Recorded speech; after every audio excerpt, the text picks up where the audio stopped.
I've got a quick tip I recently learned about how to stamp your words straight, which is especially hard when you have like long, thin sentiments. So you take your photopolymer stamp or your rubber stamp, and you're going to line it up on your grid paper so there's a line going directly down the center of your stamp.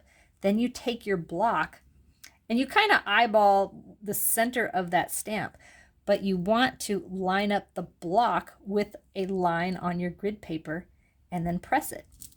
Now you're going to test it by inking up your stamp. So now to test it, you're going to take your block, line this edge up with a line on your grid paper and stamp it.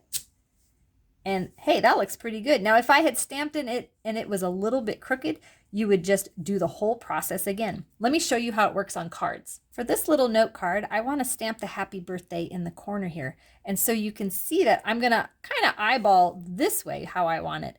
But to make it line up straight, I'm going to line up my block. You can do it either on this one. I can do it on two sides of my block to make sure it's straight, lining it up with the grid paper. I'm going to move it up a little bit, stamp. So what if you wanted to stamp on a little piece of paper? You can line your paper up and then line up your sentiment. Now I'm having a hard time with this because my camera is directly over center. So if I stamp crooked, that's why.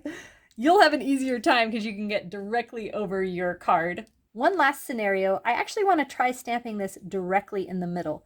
Now I obviously cannot use the grid lines for my guide, so in this situation, I would kind of eyeball that my block is parallel to the top and bottom of my card.